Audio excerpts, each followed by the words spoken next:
Jadi betul, dan memang terasa betul. Bagi orang-orang yang memahami tauhid murni, maka apa yang disampaikan oleh Qasim bahwa dunia penuh kegelapan, rumah-rumah umat Islam bergelap semua, benarlah adanya.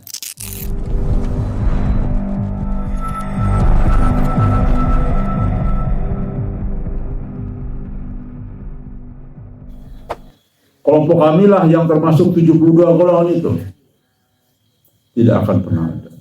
Tapi semua mengklaim kelompok yang satu yang masuk surga, yang 72 masuk neraka. Artinya apa? Ini hanya mengandalkan ilmu. Fakta yang terjadi ketika kita bisa bicara sejarah perpecahan umat Islam. Siapa yang bikin perpecahan? Sarjana Islam, orang pintar ilmu, merasa lebih pintar ilmunya, lalu bikin pecahan-pecahan. Ya contohlah, yang paling banyak pecahannya kan Torekoh misalnya sekarang. Ini kan pecahannya banyak. Bahkan satu dengan yang lain tidak akur. Bahkan saling menjelekkan. Itu sebuah fakta. Belum lagi kelompok-kelompok besar. Dan yang kita heran, ini coba, kalau tidak ada cahaya ini. Sudah jelas yang ada sekali, tersirat maupun tersurat, kelompok yang benar di ujung akhir zaman adalah kelompok kecil. Banyak sekali isyarat ke situ. Tapi herannya, hampir semua tokoh agama tidak menyadari. Tetap saja membanggakan kelompok besar. Lihat tuh, cuma tabliknya ratusan ribu orang hadir. Padahal Nabi sudah mengatakan bukan itu kelompok yang benar. Kelompok di ujung akhir zaman adalah kelompok kecil yang disebut dengan Al-Ghuraba. Tapi itu tidak mereka dengar. Ini berarti betul terputusnya sumber kebenaran.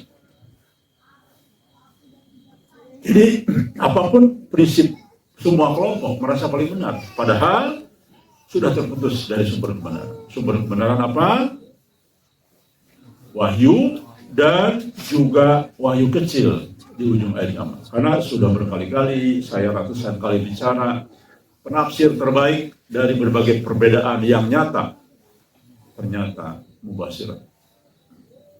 Kami sudah mengalami betul lihat-lihat perbedaan itu dan ternyata sesuai apa yang dimiliki oleh Muhammad Qasim ini sesuai dengan hadis-hadis akhir zaman. Oke, baik rekan sekalian. Yang berikutnya apa? Dari sisi epistemologi Islam, menjadikan budak hawa nafsu, akal tanpa cahaya. Nah itu contoh Horeg.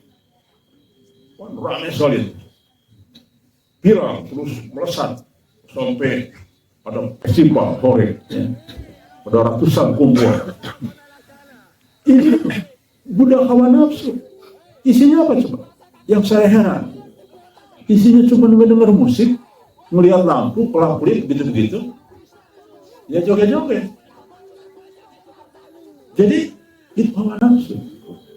Dan herannya, tokoh masyarakat dikalahkan, tidak ada yang berwibawa, bahkan protes. Bahkan ada satu musyawarah yang saya lihat, itu kan dipatwakan haram. Dilawan, oh tidak haram ternyata, tidak haram. Kalau sudah musyawarah tidak haram. Jadi, Masya Allah. Jadi, sudah nggak didengar. Ya. Tanpa cahaya. Makanya alhamdulillah rekan sekalian, bersyukurlah kita yang samina wa ta'na kepada Nabi Muhammad SAW, bahwa mari kita dengar mubasyirat.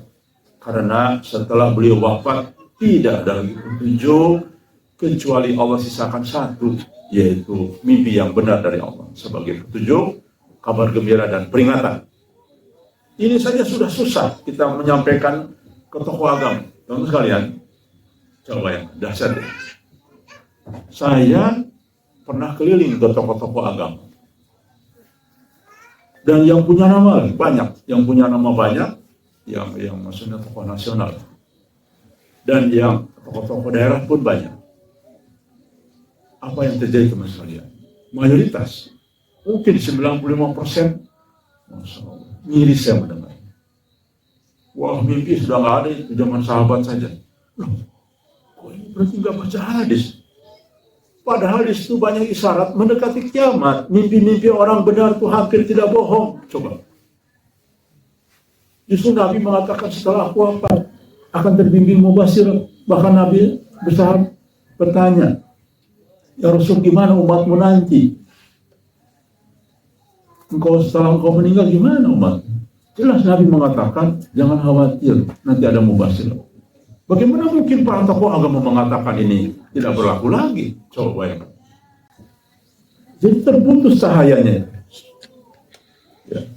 Yang ada, hampir semua tokoh agama juga terseret dengan kebenaran, terseret dengan keikhlasan yang hampir hilang. Coba dengan sekalian, mari kita lihat. Hampir semua, setahu saya, keikhlasan itu sangat langka. Hampir tidak pernah ada pengisi kajian yang ikhlas untuk menyebarkan ilmu. Maka rekan sekalian, jelas sekali terputus dari sisi epistemologi Islam. Kemudian yang berikutnya, sistem. Nah ini dia. Dikuasai oleh sistem dunia yang didesain dan kekuatan kebatilan. Maka di dalam hal ini itu sudah termasuk sistem Dajjal. Rekan sekalian, ini menarik. Ada yang bertanya kepada saya, Kang, Dajjal itu sosok atau sistem sih? Saya katakan dari hadis jelas tersurat bahkan. Sistem dan tokoh. Begini, makanya kenapa Dajjal itu bisa mempengaruhi umat dalam 40 hari dan menjadi mayoritas pengikut. Karena sudah dipersiapkan sistemnya. Nah, sistem Dajjal dipersiapkan dalam hal melampaui batas. Ya, ada kelompok yang melampaui batas. Itu yang pengikut Dajjalnya kan, yaitu Khawarij. Ada yang dipersiapkan ahlul bid'ah, ahlul syirik. Tapi hebatnya Dajjal, bayangkan. Logika kita, ini kok di situ para kitab-kitab ulama tafsir hadis juga kok Khawarij. Kok bisa sama-sama menjadi pengikut ahlul bid'ah? Berarti Dajjal itu hebat sekali. Bahkan mayoritas perempuan. Bahkan isyarat Nabi itu kalau perlu jangan sampai menjadi pengikut. Kalau perlu dengan kekerasan, ya ikat anak istri. Ini menunjukkan bahwa Dajjal itu punya kepintaran luar biasa. Maka di dalam mimpi Muhammad Qasim bahwa Dajjal itu sedang menyerap ilmu, semua ilmu. Bahkan ada dalam mimpi lain sedang berada di sebuah ormas besar. Ada mimpi lain. Dajjal sedang ada di satu ormas besar. Jadi dia pindah-pindah menyerap ilmu. Rekan sekalian, jadi Dajjal itu adalah sistem dan juga sosok. Nanti ketika sistem sudah siap, orang-orangnya sudah siap, dia tinggal merangkul semua pihak itu dengan ilmunya. Maka berduyun-duyun orang datang ke dia. Dan dia pintar muncul pada saat musim kelaparan terjadi. Itulah hebatnya. Jadi iblis sudah paham. Karena jangan lupa, di dalam mimpi Muhammad Qasim, Dajjal itu panglima iblis untuk turun di dunia, ya, memurtadkan banyak orang. Nah, rekan sekalian, jadi kita memang sedang dikuasai sistem Dajjal. Sistem yang menyeret kepada semakin jauh Islam dari agamanya, ya. Makanya Islam tinggal lama saja. Sekali lagi, ini tidak disadari oleh banyak kelompok, oleh banyak tokoh agama. Anteng-anteng saja. Semua anteng-anteng sesuai dengan tugas masing-masing.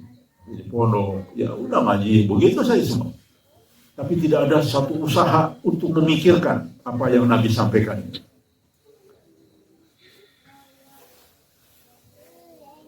Di dalam Al-Quran, surat At-Toha ayat 124, barang siapa berpaling dari peringatanku,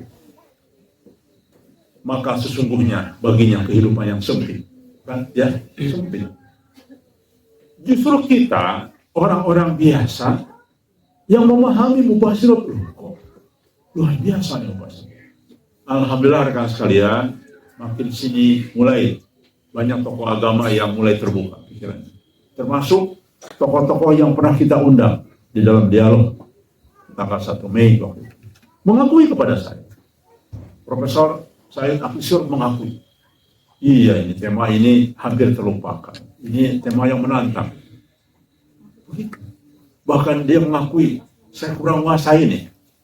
Tidak apa-apa, Yai. Yai yang penting hadir lah. Untuk mendukung bahwa ini memang harus disuarakan. Oh ya, baiklah kalau itu. Apalagi yang lain, teman sekalian. Yang lain, 3 tokoh itu mengakui. Bahkan ada yang nanya ke saya, Mas. Sebentar, mubasyirat apa ya? Aduh, coba bayangkan. Karena waktu sudah mepet, dan hampir semua banyak yang tidak mau. Kan saya juga mau banyak orang ya. Banyak yang tidak mau membahas ini. Hanya yang penting Kiai hadir aja. Inilah kira-kira saya kasih bekal seperti itu. Oh, ya saya bilang mubasyirat itu adalah mimpi yang benar dari Allah. Oh ya, oh ya saya ada tahu. Ya, dia hanya tahunya mimpi. Ada 3 ya, mimpi dari setan. Iya betul Kiai. Tapi bukan itu saja Kiai, saya bilang mimpi itu adalah bagian dari kabar kenabian. Ada unsur kenabian. Jadi itulah yang saya alami. Jadi disertai oleh teman-teman yang mendampingi saya. Jadi bukan cerita omong kosong. Inilah yang disebut dengan gurur. Karena apa yang disampaikan ini sangat awam di telinga. Jangankan umat Islam, tokoh agama pun juga awam. Padahal ini satu-satunya yang memiliki nilai kabar kenabian. Dan mereka insya Allah yang akan diberi petunjuk, karena kabar kenabian isinya adalah petunjuk, peringatan, dan kabar gembira. Karena sekalian teruskan makna gelap apa yang disampaikan dalam mimpi Muhammad Qasim itu ternyata ada 2 sudut, yaitu gelap secara akidah dan ruhani. Secara istilah nurani dan akidah, dunia gelap bukanlah berarti ketiadaan cahaya fisik. Bukan. Melainkan apa? Pertama, kegelapan maknawi. Jadi artinya memang sekarang sudah banyak salah kaprah. Bahkan begitu banyak sekali praktek-praktek ibadah yang tidak dicontohkan oleh Nabi, bahkan dibuat-buat. Bahkan banyak yang sengaja untuk tujuan materi dan kekuatan kelompok. Hilangnya cahaya hidayah atau nur al-huda. Nah, bukan maksud dari sini. Jadi itu yang disebut dengan istilah gelap di dalam konteks ruhani dan akidah. Mayoritas didominasi oleh syahwat, subhat, materialisme, dan kekufuran. Itu di dalam konteks mimpi tadi. Jadi betul dan memang terasa betul bagi orang-orang yang memahami tauhid murni. Maka apa yang disampaikan oleh Qasim bahwa dunia penuh kegelapan, rumah-rumah umat Islam bergelap semua, benarlah adanya. Dan tidak beruntungnya adalah kekuasaan sekarang sedang berpihak kepada kebatilan, ya, atas kebenaran. Jadi seolah-olah semua benar atas nama kebenaran, atas nama undang-undang, atas nama aturan, tapi sesungguhnya berjalan dalam kebatilan. Tidak ada cahaya. Mereka sekalian, kenapa dunia menjadi gelap saat ini? Dari sudut akidah, pertama jauh dari tauhid murni. Makanya di dalam mimpi itu jelas Muhammad Qasim sedang mencari rumah Nabi Muhammad. Artinya mengembalikan semua ajaran Nabi sesuai dengan apa yang Nabi sampaikan. Sebab kalau toleransi makin jauh, makin jauh, makin jauh, makin jauh terus ajaran Nabi ya. Dan itu sekarang terjadi. Makin berimprovisasi kepada ajaran. Sehingga ketika improvisasi itu dibiarkan, terpecah lagi. Menjadi pecahan-pecahan yang memperlemah umat Islam. Dan ingat, Nabi tidak akan pernah salah. 72 golongan ini masuk neraka, kata Nabi. Hanya satu yang Allah selamatkan. Ya. Dan cocok dengan hadis lain. Dari 1000 anak Adam, hanya satu yang masuk surga. Jadi sebetulnya, kalau kita lihat dari situ, jelas berarti bukan kelompok-kelompok besar lah yang Allah selamatkan. Yang selamat, tetapi justru kelompok-kelompok kecil. Ya. Rekan sekalian, arti dari mimpi Ma'ruf Qasim tauhid murni sudah tidak ada, maksudnya apa? Ini ada dalam mimpi-mimpi yang lain. Inti akidah umat Islam sudah tercemari oleh perilaku syirik. Syirik modern. Apa coba syirik modern? Ya, terus yang paling berbahaya adalah pengagungan materi. Kenapa? Karena dia sudah kena dengan semua yang disebut ulama saat ini. Tokoh agama sudah kena. Hampir semua tokoh agama sudah kena pengagungan materi. Ya. Saya kadang-kadang merasa kaget, tapi juga tidak kaget sebetulnya, karena memang honor yang terbesar saat ini yang diterima adalah justru para tokoh agama. Ya. Gaji yang diterima, ya honor lah ya, itu tokoh agama sekarang. So, sekali undangan ini sudah hitungan di atas 10 juta lah, nggak ada yang di bawah. Saya ingat dulu rekan sekalian, waktu saya diminta mengisi kajian waktu saya masih di Arimatea ya, oleh Newmont di NTB kalau tidak salah. Saya dijemput pakai peri yang menjemput peri khusus lah, tamu-tamu VIP sendirian dengan isil. Kemudian yang berikutnya pada Isa kumpul karyawan. Ini pengajian bulanan. Saya diminta untuk bicara tauhid. Hanya 2 jam teman sekalian. Setelah itu dikasihlah kamar ya, untuk nginap, kamar VIP kan. Namanya Newmont kan tambang emas ya. Teman sekalian, panitianya ngasih kantong ke saya. Ini 30 tahun yang lalu. Saya kaget. Ada buku, ada apa, dan ada bungkusan. Istri saya yang buka-buka. Abi buka ya Islam. Wah, ini uang banyak. Coba dihitung mana saya. 20 juta, Masya Allah saya. Coba bayangkan, honornya bicara agama. Ya. Cuma 2 jam aja, pada Isa. Itu berapa? 30 tahun yang lalu. Mungkin sekarang 20 juta, Pak. Makanya jangan heran, ada Gus yang terkenal lah, yang rambut panjang. Dia nggak mau kalau honor 40 juta. Ya. Sudah terjebak, terang-terangan. Masa katanya penyanyi dangdut dibayar 100 juta, saya 40 juta, ada di situ, orangnya itu. Jadi, ngomong agama itu sudah ke materi, terjebak semua. Makanya rekan sekalian, penceramah-penceramah itu saat ini sudah menjadi orang-orang kaya. Karena sudah bertarif, walaupun tidak disebutkan, tapi sama-sama tahu. Baik rekan sekalian, itulah syirik modern, pengagungan materi, politik dan kekuasaan. Ya. Itu sudah jelas.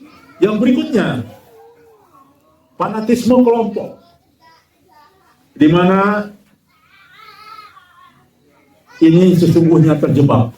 Kemungkinan besar seandainya tidak menyadari, karena jangan lupa, Asobia itu adalah salah satu pengikut Dajalan. Pokoknya, rumus itu pokoknya kata ustadz saya, pokoknya kata kiai saya, pokoknya rumusnya. Ini salah, ini keliru. Pokoknya apa kata guru saya. Nah, itu dia. Itulah nanti calon pengikut Dajjal, Asobiyah ini. Silakan baca kitab-kitab ulama. Dan memang wajar, masuk akal. Mereka tertutup dengan kebenaran dari luar. Sehingga tidak bisa membandingkan. Sehingga tidak bisa berpikir sendiri. Sehingga hanya disuapin. Mending masih benar. Kalau salah, ayo. Sikap Asobiyah menurut saya adalah buruk dalam mencari kebenaran.